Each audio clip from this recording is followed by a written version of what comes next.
Je pensais à un truc. Vous savez la différence radicale entre la personne qu'on est en entretien d'embauche et puis celle qu'on est avec des amis un samedi soir? Ah oui, c'est le jour et la nuit.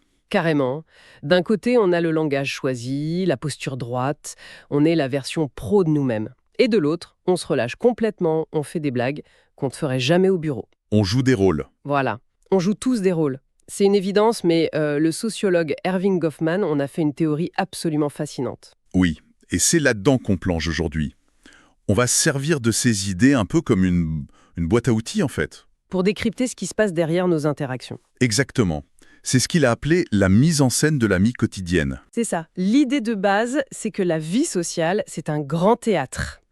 Pour explorer ça, on va s'appuyer sur son livre majeur, La présentation de soi. Hmm, Notre mission, c'est de décortiquer ensemble comment on fabrique, comment on présente une image de nous aux autres. C'est un peu comme si on allait jeter un œil derrière le rideau, quoi. c'est ça, l'approche dramaturgique. Et il faut bien comprendre un truc, c'est que pour Goffman, ce n'est pas une critique. Il ne dit pas qu'on est tous des hypocrites. Non, pas du tout. Il dit que pour que la société fonctionne, pour qu'on puisse interagir, on a besoin de jouer un rôle. C'est une nécessité. D'accord. Alors pour y voir plus clair, on va suivre un chemin assez logique. On commence par l'individu, l'acteur, Ok. puis on verra qu'il est rarement seul, il fait partie d'une équipe, ensuite on explorera les fameuses coulisses, et enfin, on verra comment on fait quand la pièce dérape. Alors allons-y. Commençons par l'individu acteur. Goffman reprend une phrase que je trouve géniale de Robert Reparque.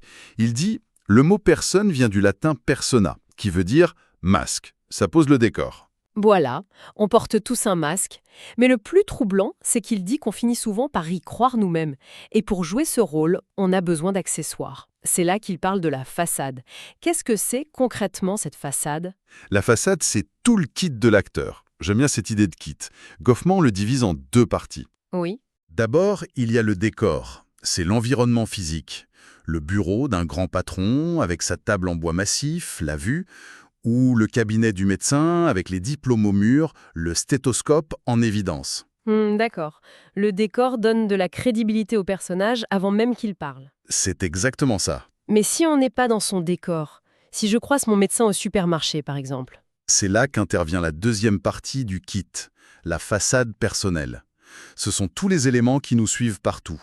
Nos vêtements, notre façon de parler. oui, nos mimiques, notre posture, c'est ce qui nous permet de continuer à jouer notre rôle, même en dehors de notre scène habituelle. Et pour que ça marche, l'acteur doit maîtriser ce que Goffman appelle la réalisation dramatique. C'est-à-dire? C'est l'art d'ajouter les petits gestes qui font vrai. Le prof qui prend un air pensif avant de répondre, le vendeur qui a l'air passionné. C'est fascinant. Et cette façade, on la polit, on la rend plus belle que la réalité? Pensez à un profil sur les réseaux sociaux. Ah bah voilà, C'est une façade numérique parfaite. On choisit les meilleures photos, on liste nos succès, on cache les doutes, les échecs.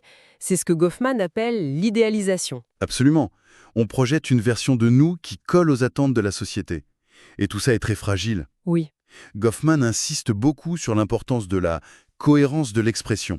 Il suffit d'un seul faux pas, un geste qui trahit notre nervosité en entretien, un mot déplacé, et hop, Toute la performance s'effondre. exactement. Toute la crédibilité qu'on a mis du temps à construire peut disparaître d'un coup. Est-ce que ce n'est pas un peu déprimant, cette idée? Ça donne l'impression qu'on est tous des imposteurs, toujours en train de calculer notre image. C'est une réaction normale. Mais Goffman, il nuance. Il parle de représentation frauduleuse quand il y a un mensonge conscient, total. D'accord? Mais la plupart du temps, le but n'est pas malveillant.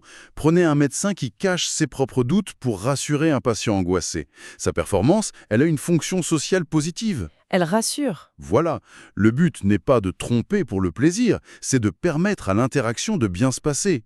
Le vrai risque, c'est d'être démasqué, parce qu'une fois que la confiance est brisée sur un point, elle est souvent brisée partout. D'accord, donc l'individu est un acteur qui gère sa propre image, mais ça se complique quand on n'est pas seul en scène, j'imagine. Ah ah, vous mettez le doigt sur un point essentiel. La plupart de nos pièces se jouent à plusieurs. Comment ça marche quand on doit se coordonner avec d'autres? C'est là qu'il introduit la notion d'équipe. Une équipe, c'est un groupe de personnes qui coopèrent pour maintenir une même définition de la situation face à un public. Ils sont interdépendants. Totalement. Si l'un d'eux fait une erreur, c'est toute la performance collective qui est en danger. Ça me fait penser à un couple qui reçoit des amis à dîner. Oui, très bon exemple. Même s'ils se sont disputés 5 minutes avant que les invités arrivent, une fois la porte ouverte, ils forment une équipe soudée. Ils se sourient, se lancent des regards complices. Personne ne doit voir les fissures, c'est exactement ça. En public, une décision est présentée comme un consensus de l'équipe, alors qu'en privé, ça a pu être une bataille. Et autre point crucial, si l'équipe doit raconter une histoire un peu arrangée, les membres doivent se mettre d'accord avant. Et surtout, cacher qu'ils se sont mis d'accord. La fameuse concertation secrète. Voilà. Mais la règle d'or la plus importante, c'est qu'on ne critique jamais un membre de son équipe devant le public. C'est une loyauté absolue. Quitte à défendre en public un truc qu'on critiquera sévèrement une fois les portes fermées. Et justement, une fois ces portes fermées, on se retrouve où? C'est là qu'intervient une des idées les plus connues de Goffman, la distinction entre la scène et les coulisses. Oui, et ce ne sont pas que des métaphores, ce sont de vrais espaces. Il appelle ça des régions. Il y a d'abord la région antérieure. La scène? C'est ça, la scène. C'est là où la représentation a lieu. On respecte les normes, on est poli, on contrôle son langage. C'est l'espace de la performance officielle. Le restaurant côté salle, la salle de réunion avec le client.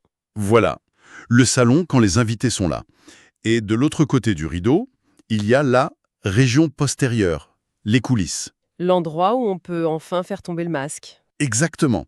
C'est là qu'on prépare la performance, qu'on répète. Mais surtout, on s'y relâche.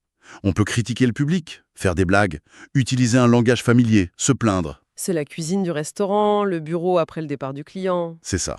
Une familiarité, une complicité règnent dans les coulisses, et elle doit absolument rester cachée de la scène. Ah oui, le fameux traitement de l'absent. Les serveurs qui, en cuisine, imitent le client pénible qu'ils traitent avec un respect immense une minute plus tôt. Excellent exemple. C'est une soupape de décompression, en fait. Totalement. C'est une façon de relâcher la pression et de ressouder l'équipe. Et pour que cette frontière tienne, les équipes doivent protéger ce que Goffman appelle l'information destructive. En clair, Des secrets. Oui. si ces secrets étaient révélés, la performance serait ruinée. Et j'imagine qu'il y a plusieurs types de secrets. Il en distingue 3 principaux. Les secrets inavouables, ce sont des faits qui sont en contradiction totale avec l'image projetée, comme l'entreprise écolo qui pollue en cachette. Parfait exemple. Ensuite, il y a les secrets stratégiques. Ce sont les intentions cachées de l'équipe, ses plans. C'est ce qui lui permet de garder une longueur d'avance. Ok. Et enfin, les secrets d'initiés. Ceux dont la connaissance suffit à prouver qu'on fait partie du groupe. Un mot de passe, une blague interne. Avec tous ces secrets, ces régions, ces équipes, on dirait un film d'espionnage. C'est un peu ça. D'ailleurs, Goffman identifie des rôles qui semblent tout droit sortis d'un scénario. Il y a le délateur, par exemple. L'infiltré, celui qui fait semblant d'être dans l'équipe pour voler des secrets. Oui, ou à l'inverse, le comparse. C'est celui qui est dans le public, mais qui est de mèche avec les acteurs. Ah, comme les faux clients dans les caméras cachées. Exactement. Ou la personne dans une foule payée pour lancer les applaudissements. Il y a aussi des rôles plus subtils, comme le spécialiste, le technicien qui n'est pas dans l'équipe mais qui a accès aux coulisses et donc aux secrets. Tout à fait. Ou le confident, la seule personne à qui l'acteur avoue que tout n'était qu'un jeu. Et même sur scène, cette dynamique secrète continue. Mais c'est ce qu'ils appellent la complicité d'équipe. Ce sont ces micro-signaux que les membres s'envoient en pleine représentation. Un regard, un léger haussement de sourcil, un petit coup de pied sous la table. Ce sont des messages de coulisses, mais envoyés depuis la scène. C'est ça. Le risque, évidemment, c'est que le public les repère. Même sans comprendre le message, il comprend qu'il y a un secret, et ça peut déjà fragiliser l'illusion. On voit que tout ce système est une mécanique de haute précision, mais du coup elle est super fragile. Qu'est-ce qui se passe quand ça dérape? Ah, les moments de rupture. Le moment de gêne ultime, où un acteur oublie son texte, ou un élément du décor tombe. Goffman est fasciné par ces moments. Il parle de maladresse, quand un acteur fait une erreur sans le vouloir, d'intrusion intempestive quand quelqu'un du public débarque en coulisses par accident. D'accord. Et puis, il y a les gaffes, ces révélations involontaires d'un secret. Et le pire, la scène, quand quelqu'un fait volontairement exploser la situation pour nuire. C'est le moment terrible où on envoie par erreur un texto de commérage à la personne concernée. L'horreur.